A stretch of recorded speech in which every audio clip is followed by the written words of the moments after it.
we will study angular momentum and moment of inertia.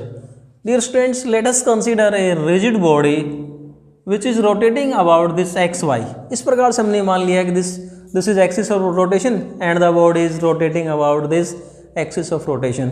Let us consider m1, m2, m3. Suppose first particle of mass m1 is present at perpendicular distance r1 from axis of rotation.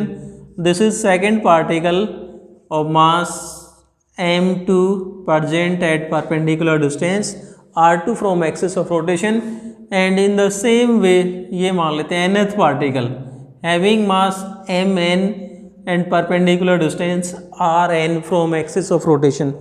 अब जब ये body rotate करती है तो हम ये पता है कि all particles of the body will cover same rotation in the same time, और हम ये कह सकते हैं कि जो they will complete one rotation in the same time. So angular velocity of all particles is same. अगर हम ये कहते हैं कि let omega is angular velocity of the rotation, इस बॉडी के लिए जो angular velocity है वो क्या मान लेते हैं omega. So all particles will have same angular velocity, but इनकी जो linear velocity है वो क्या होगा डिफरेंट, क्योंकि they will cover different distance about this axis of rotation. First particle it will cover this distance, second particle will cover this distance.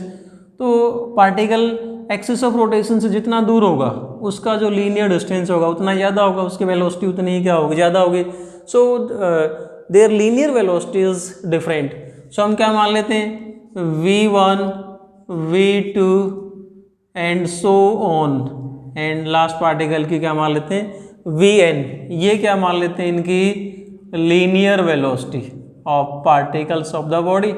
v1, v2, v3 is linear velocity of the particles of the body, right. So v1, v2, v3 ये क्या इनकी linear velocity, और individual particle का मास हमने क्या माना था m1 first particle के लिए मास, m2 सेकंड पार्टिकल के लिए मास m2, और nth पार्टिकल के लिए मास क्या हुआ mn. So linear momentum of first particle, यदि हम फर्स्ट पार्टिकल के लिए लीनियर मोमेंटम निकालते हैं, linear momentum of first particle, then it will be equal to m1 v1. In the same way if we calculate linear momentum of second particle तो ये क्या आ जाएगा, it is equal to m2 v2 and so on. Linear momentum of nth particle it is equal to mn vn, right. ये तो आ गया linear momentum जब ये body when the body is rotating about this axis. So all these particles have angular momentum also.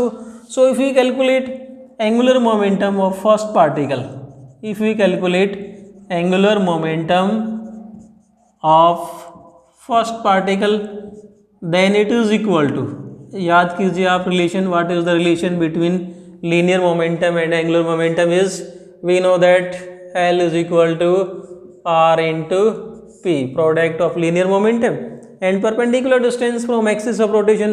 First particle के लिए linear momentum कितना है m1 v1, परपेंडिकुलर डिस्टेंस कितना है इसका r1, तो फर्स्ट पार्टिकल का एंगुलर मोमेंटम क्या आ जाएगा m1 v1 r1 and so on. In the same वे यदि हम सेकेंड पार्टिकल के लिए एंगुलर मोमेंटम निकालेंगे तो सेकेंड पार्टिकल का एंगुलर मोमेंटम क्या आएगा m2 v2 r2 and so on.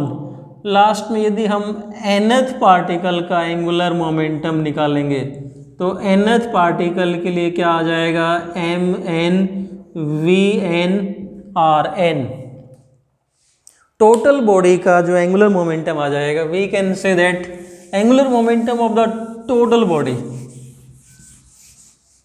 So angular momentum of total body is, we can say that L is angular momentum of the body.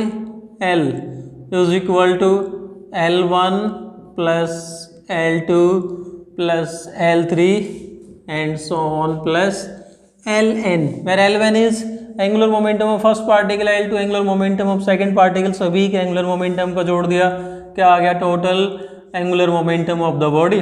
First particle के लिए क्या है हमारे पास में m1 v1 r1, second particle के लिए m2 v2 r2 and so on. nth particle के लिए mn vn rn। Now using relation v is equal to r omega, this relation can be written as m1 v1 की जगह हम put कर देते हैं r1 ओमेगा, इनटू में क्या है r1, so it becomes m1 r1 square omega.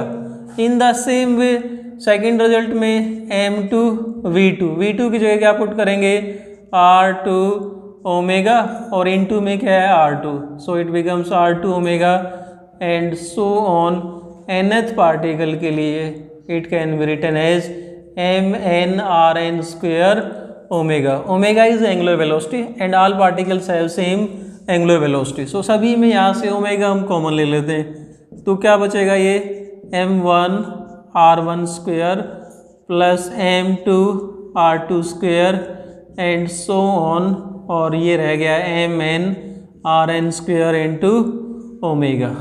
This can be written as summation L is equal to summation m I r I square and I is equal to 1 to n into omega, and now we know that this term summation m I r I square is called moment of inertia, जिसको हम किससे represent करते हैं I के द्वारा। we know that I is equal to summation m I r I square, so this can be written as I।